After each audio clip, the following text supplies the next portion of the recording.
Hello, traders. FX Pip Collector here. Today is Wednesday, July 24th. I'm going to be analyzing the US dollar yen, starting on the monthly, working my way down to the 1 hour time frame for the full top down analysis. So, on the dollar yen, definitely been very impulsive down. Very likely could be the end of a wave 5 of 5.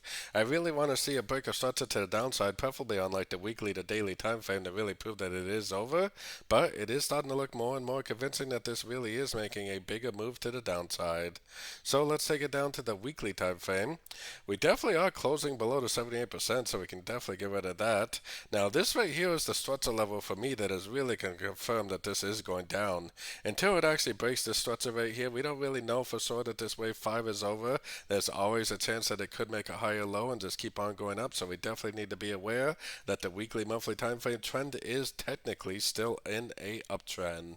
So going down to the daily time frame. Now the daily time frame definitely has broken down almost 2 weeks ago when we had the Bank of Japan intervention way back here. So ever since that broke to the downside, I definitely would have been looking for shorts on sort of time frames. Most recent break of structure to the upside would be right here. So unless it goes up and breaks that structure, I'm definitely looking for shorts in a downtrend on sort of time frames. Going down to the 4 hour time frame, like I said, the most recent structure level is way up here. The only thing that's going to turn me back into a buyer is seeing it break this structure or seeing it make a new structure level, and then breaking that structure will also turn me into a buyer. Otherwise, I am doing absolutely nothing but looking for shorts every chance I get on the sort of time frames. So going down to the 1 hour time frame. On the 1 hour time frame, I'm not going to be going long. I'm only looking for shorts. I'm looking for shorts at the end of 1, 2, 3-way pullbacks. 1, 2, 3-way pullbacks.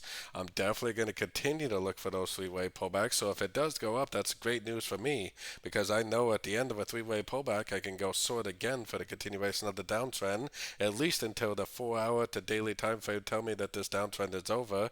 I personally am doing nothing but looking for shorts at the end of every 3-way pullback, ABC correction that I see on these sort of time frames.